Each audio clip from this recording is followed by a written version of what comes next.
This is your Irish Diary, presenting the romance and reality of Irish life then and now. Auric Éireann, or Irish Diary, is presented by the Patrick Butler Family Foundation of St. Paul. Professor John McKiernan of the College of St. Thomas of St. Paul is writer and narrator.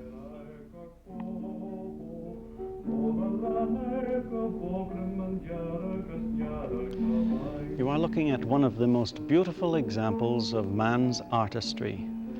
This young lady is decorating an open-wear Belleek basket, about which we shall have much to tell you in a few moments. A graceful work of delicate art. But in order to tell you about it, I think possibly we should ask you to take a trip northerly in Ireland to this northwestern section of the country, a part of the country that has a famous literary allusion in a poem that many of you must know, My Dark Rosaleen, by James Clarence Mangan, or should I say, translated by James Clarence Mangan. In this particular poem, Mangan says, "The urn shall run red with redundance of blood." The urn is a long chain of lakes, making the section here, Loch Erne, Lake Erne, making that section compare favorably with a better known part of Ireland, perhaps, Killarney. This is called the Killarney of the North. Now this long lake section has been harnessed in the 20th century to generate part of Ireland's electrical requirements. But perhaps more interesting than this commercial, everyday, necessary servant of ours, which we perhaps don't value as much as we should, and perhaps which seems too prosaic a subject, we might depart from that electrical use of the lakes, and we might depart from the poet's use of the lakes, and remind you that the Erne River, which runs through the town of Belleek, in this particular section of the map that I showed you about, produces one of the most beautiful of all the articles produced in Ireland, or indeed in any part of the world. We are going to talk then on this number of our Irish Diary about a very delicate article, about one of those articles that makes life ever so much more graceful, ever so much more pleasant.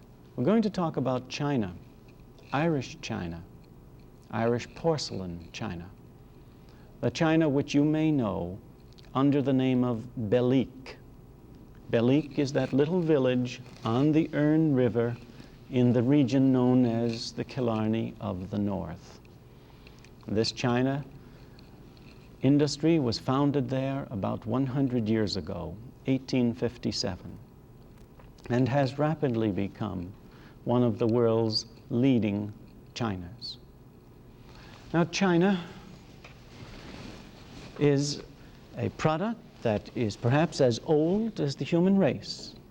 There has never been a period, evidently, in men's lives when they haven't used earthenware vessels of one kind or another. And after all, what is china but earthenware? But at the same time, that's like saying, what is a beautiful woman after all but just a human being? Because china is that most delicate, most appealing product of the earth, even as the most beautiful woman is, after all, shall we say, just dust and ashes when looked at too philosophically. Now, china is in the same category. China is simply a form of pottery. And the moment we say pottery, then we seem to be denigrating our subject matter. But actually, china is the perfection of the use of earth. And earthenware, pottery, these are perhaps more comprehensive terms, that's all. We can't live without china. We can enjoy our lives more if we have beautiful, china. The 20th century doesn't have the grace of the 18th century. An illustration of that might be provided from the history of china and linen. In the 18th century, linen and china were often developed, designed, that is, to accommodate themselves to the general architectural scheme of the entire house. The Adams brothers, for instance, those great designers, often stipulated the particular patterns that the linen and the china were to take. We don't live in that age any longer, but none of us is so removed from an appreciation of beauty that he could fail to appreciate the significance of china in our lives. And I should like to give you, for your own inspection, a sample of Irish china, of Irish porcelain. Porcelain, you know, is quite different from bone china. It's quite different from pottery of other sorts. I'd like to give you an example of how delicate and yet graceful this is. Notice how transparent, how thin, how wafer-like. You can see through this.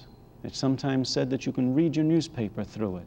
But that's translucent, of course, not transparent. This is still something that is iridescent. It has its own coating, and it's not something that the table linen will show through. But you can get an idea from that of how wafer-like, how eggshell-like this particular porcelain is. And in this number of our series about Ireland, we'll take you through the factory, the pottery as it's called. You see, they're confident enough of their image that they don't have to resort to any tricks of language. Perhaps I should say they're not modern enough to employ our advertising methods, so that they simply call the place the Belleek pottery. Now, this china, despite the fact that it seems to be so delicate, it's actually as tough as one could expect a china to be. I might compare it in the field of metals to the place of aluminum, let us say, with relation to other metals. Lighter, can be perhaps spun thinner, and yet have an amazing amount of strength. So this particular china then, despite the fact that you could see my hand right through it, still is rather strong. Now, how is such a china made? What is the process by which we convert ordinary earthen materials into something as graceful and as delicate as a cup or a saucer or a plate?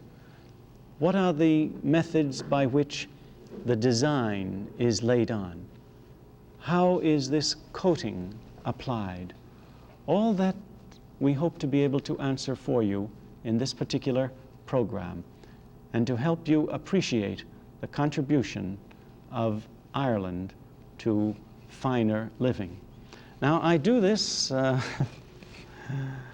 perhaps at something of a cost. You may be a bit annoyed with me because you just can't rush out and buy Belleek, unfortunately. It's a rather scarce item. I don't mean you won't see it in the stores, but you won't see it in the volume that you'll see other chinas.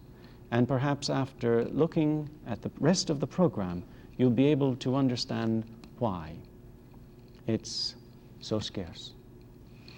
Now, how is china made? How is this particular porcelain china made? Well, we begin with what we call china clay. It's a very fine clay, sometimes known as kaolin, but just as commonly known as china clay. A very, very fine clay to which is added feldspar, a common ingredient in nature also. As a matter of fact, it's one of the ingredients of granite, I don't know whether it's the ingredient that gives granite its great strength, but china clay, feldspar, ground glass, potash, and sand.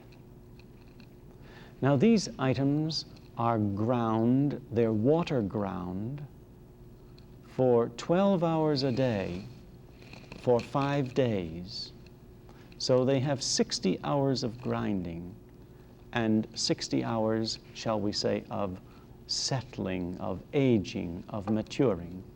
Because 12 hours a day followed by a 12-hour rest, and then the grinding continues for 5 long days until we have something of the consistency of coffee cream, and looks a little bit like it too. That is, it's a slightly off-white color. This particular mixture is known as slip. I don't know that it's the best term, but it feels a little slippery, and of course perhaps because it slips out of the jug. We'll illustrate for you what this means when it's poured into the mold. This particular mixture then poured into a mold, as you see in this process, gives us the first step, the beginning of porcelain, Irish porcelain. These themselves are the molds. They are prepared in the factory, and you can see that ridge there which makes the bottom of the plate. This is a mold, of course, for a larger plate. The mold is slightly patterned, but no photograph can manage to capture that particular pattern. The artisan here must be very, very careful, of course, to smooth off any slight indentation or anything. Of course, the finished plate will have slight variations because, as you can see, this is all hand work. Everything here in this factory is done by hand, all the operations, and therefore you will have these slight variations. Nonetheless, he must smooth off what can be expected to be smoothed off by hand. Then, when he is proceeding with his preparations, he spins it as you see it spun on this particular wheel to make sure that it's as truly round as can be achieved by hand. Then it is carried into the kiln where it is dried. It is dried overnight, or I should say for 24 hours actually, but it is likely to go in the morning and be taken out the next morning. And in this particular condition is known as green ware, not because of the color of it by any means, but simply because of the condition of it. And here you see it has been taken out from the drying, and you are looking at the same sort of saucer which was shown to you a little while ago.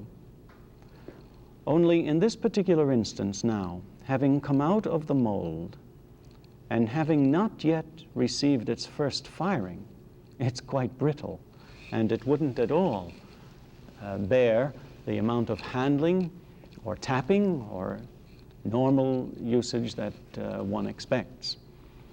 So that at this particular moment now, having come out of the kiln and being dried, it is slightly washed over with water. This is known as fettling.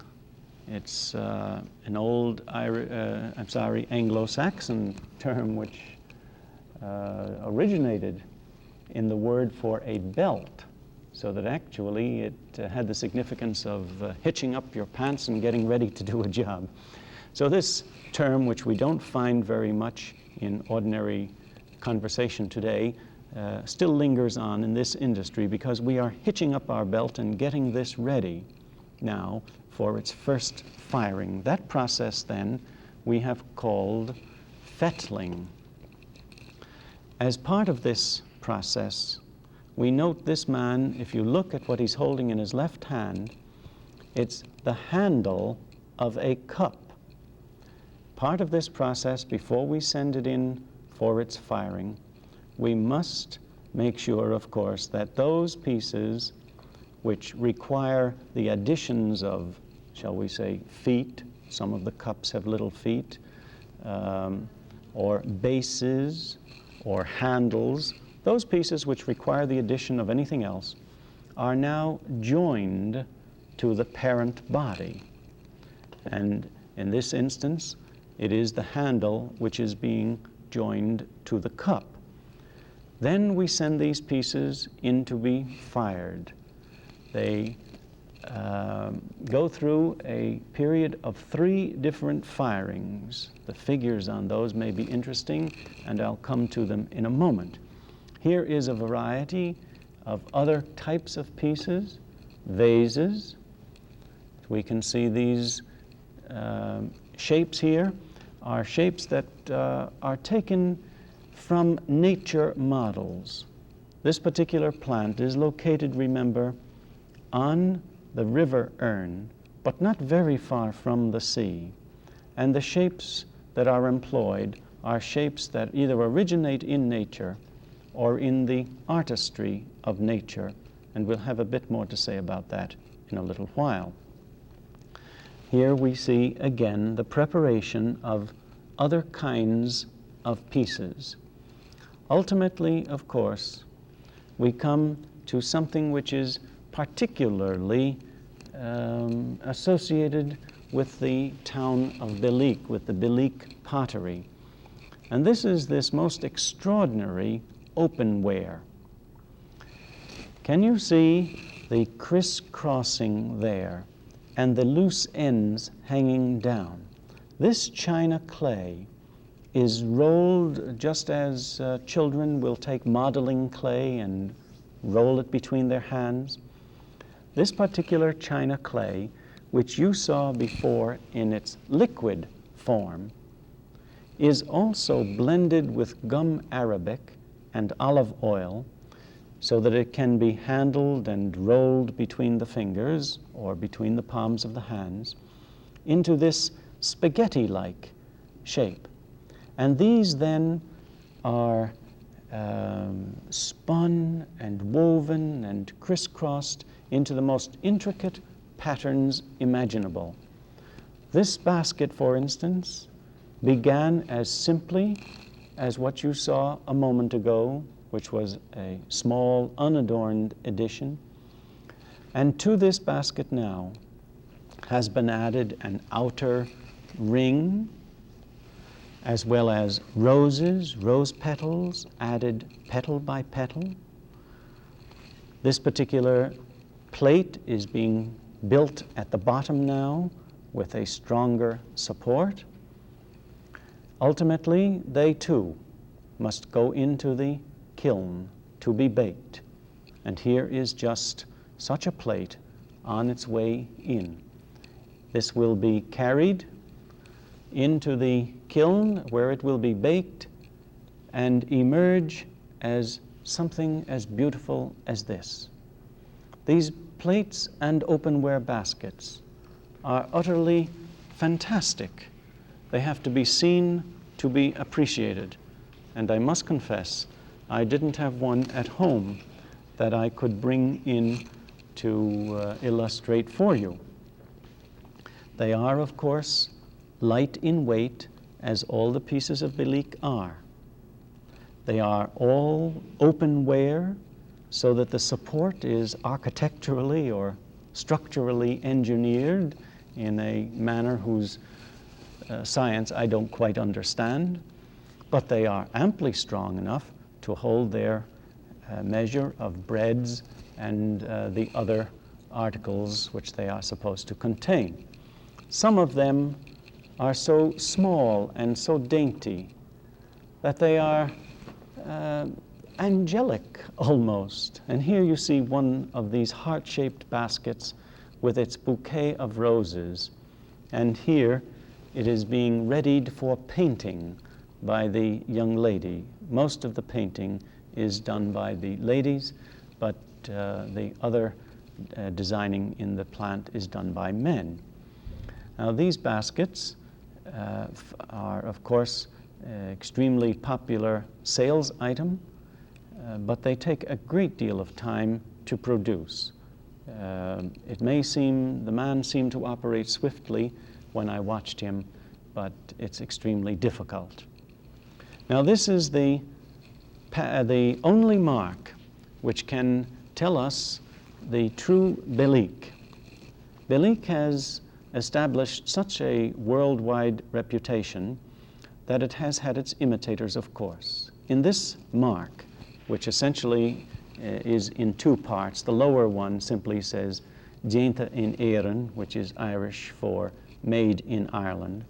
The upper one is the more interesting of the two, because this has the place name, that is County Fermanagh, Ireland, and then it has several Irish symbols, or symbols that are associated historically with Ireland. The one in the back and in the immediate center is the round tower. On another one of these programs, we'll tell you something about the round tower. And then to the right is the Irish harp, and to the left is the Irish wolfhound.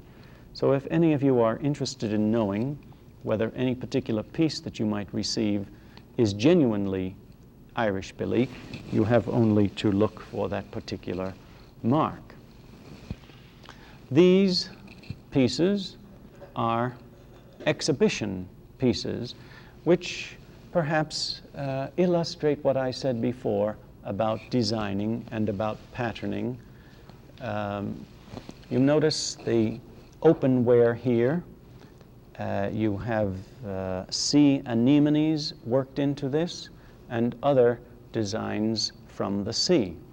This is a longer view of the same, and including several items that weren't visible in the other one.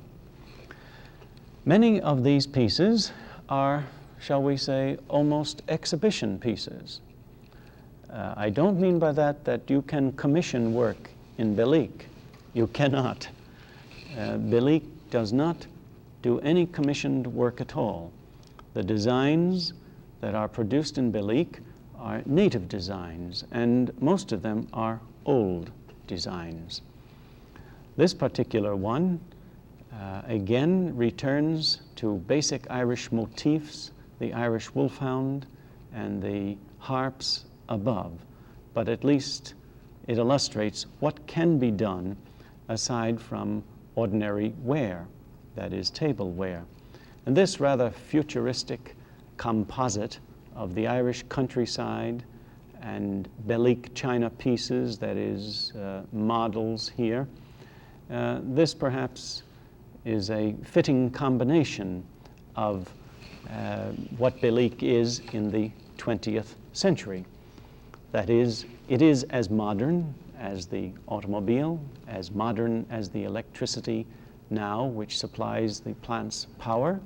It is as old as those designs which you saw, most of which are at least, well, not at least, but approximately 100 years old. Now, I did promise roughly to give you some quick information about the firing. I think it's rather interesting.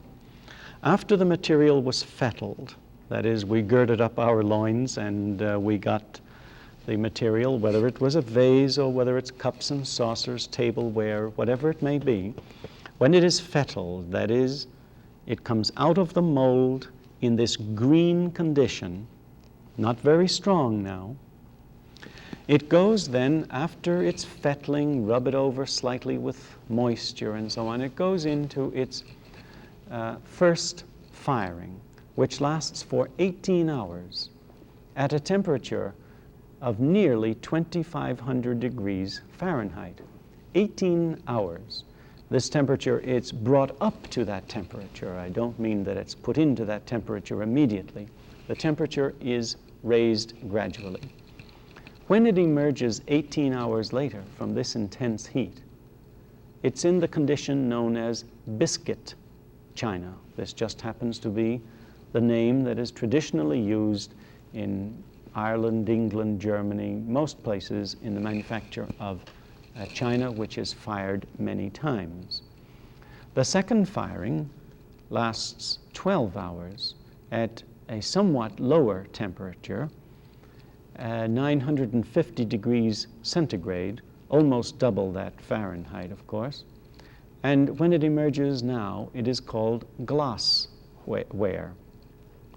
The third fire, after the second firing, if the material is to be painted, and some of the pieces of Belleek china are done in green and rose hues, that is, for instance, where it makes use of flowers. These sometimes are colored in their somewhat natural state.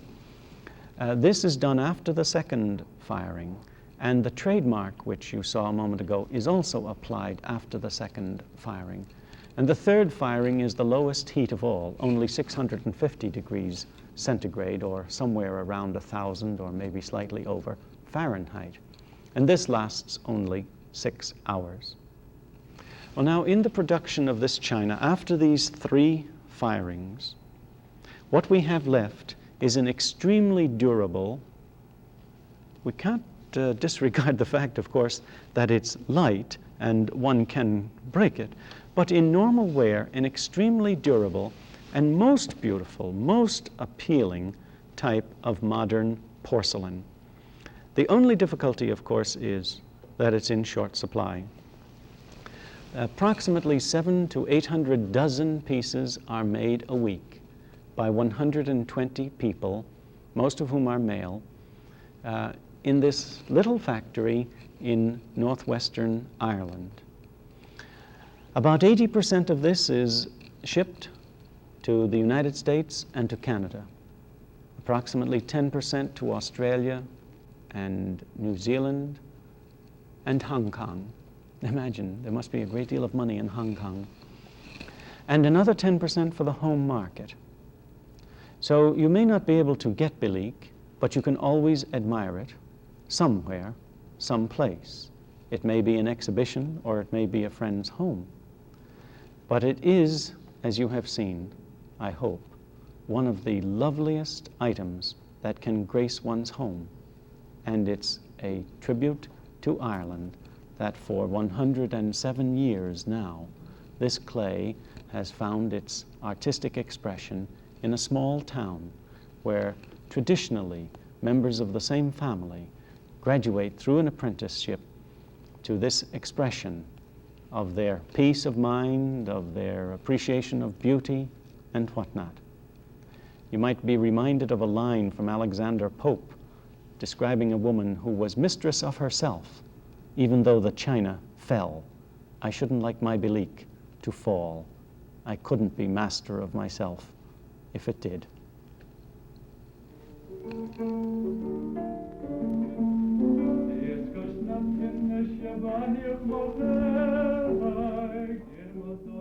If you would like a list of suggested readings to add to your enjoyment, please send a self-addressed stamped envelope to Professor John McKiernan, College of St. Thomas, St. Paul, Minnesota.